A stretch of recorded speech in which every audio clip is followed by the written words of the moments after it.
নমস্কার বন্ধুরা, দীপশিখা রন্ধনশালায় সমস্ত বন্ধুদেরকে স্বাগত জানাই। তো আজ ছেলেদের বায়নাতে আবদারে ওরা বলেছিল, মা ঝটপট 5-10 মিনিটের মধ্যে কিছু টিফিন হয় সেরকম বানিয়ে দাও। তো মাথায় আলু চিড়ের পরোটা খুব শীঘ্রই হয়ে যায় এবং বেশিক্ষণ সময় লাগে না, খেতে ওরা খুব পছন্দ করে। তো ওইটাই বানিয়ে নিলাম। এর জন্য কী কী উপকরণ লাগছে আপনারা দেখুন। কিশমিশ নিয়েছি, কাজু বাদাম নিয়েছি, তেজপাতা, দারচিনি, লবঙ্গ, এলাচ আর ঘি লাগছে। আর পোলাও বানানোর জন্য লাগছে চিনি আর চিড়ে নিয়েছি প্রায় 250 গ্রাম মতন। চিড়েটাকে ভালো করে জলে 3 বা 4 বার ধুয়ে নেব। আর জল যেন চিড়েতে একটু না থাকে, জলটা পুরো শুকনো করে নিতে হবে।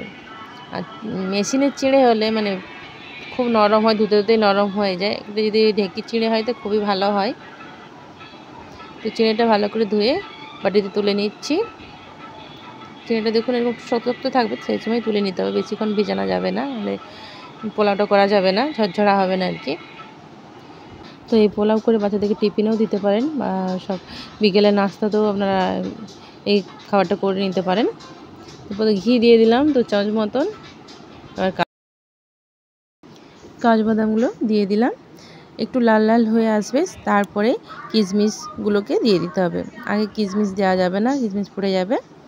তো দেখুন 2 রকমের কিশমিশ দিয়েছি, কাজু বাদামগুলো লাল লাল হয়ে এসেছে এবং কিশমিশগুলো ভাজা হয়ে এসেছে। এবার বাটিতে তুলে রাখছি, বাটিতে তুলে নেব। একটা পাত্রে কাজু বাদাম কিশমিশগুলোকে তুলে রাখলাম। এবার ওই ঘিতেই তেজপাতা, এলাচ, লবঙ্গ, দারচিনি দিয়ে দিলাম। একটু ভেজে নেওয়ার পরে ধুয়ে রাখা চিড়েগুলোকে দিয়ে একটু নাড়াচাড়া করে নিচ্ছি। পরিমাণ মতন লবণ দিয়ে দিচ্ছি, লবণটা দিলে পোলাওটা টেস্টটা ভালো হয়। আপনারা চাইলে লবণটা স্কিপ করতে পারেন, তো আমি এখানে পোলাওতে লবণটা দিয়ে, আমারও লবণ দিলে ভালো লাগে। গুঁড়ো করে রাখা চিনিটা দিয়ে দিচ্ছি। আপনারা যেমন মিষ্টি পছন্দ করেন সেরকম চিনির গুঁড়োটা দেবেন। চিনি গুঁড়োটা দিলে পোলাওর সাথে মানে চিনির সাথে ভালো করে চট করে মিশে যায়। আর কাজু বাদাম আর কিশমিশ যে ভেজে রেখেছিলাম সেগুলোও দিয়ে দিলাম। কাজু বাদাম কিশমিশ দিয়ে একটু নাড়াচাড়া করে নেব, পোলাওর সাথে ভালো করে মিশিয়ে নিচ্ছি। চিনির সাথে ভালো করে মিশিয়ে নিলাম। এরকম ঝরঝরা হবে পোলাওটা, চিনিটা মিশে যাবে। এরপরে এটাকে নামিয়ে নিচ্ছি, বেশিক্ষণ নাড়ার দরকার নেই। হয়ে গেছে, ওভেনটা বন্ধ করে দিলাম, সার্ভিং বলে নিয়ে নিচ্ছি।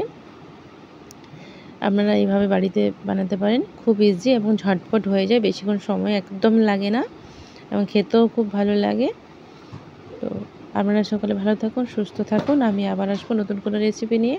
টাটা বন্ধুরা, দেখা হচ্ছে নেক্সট ভিডিওতে।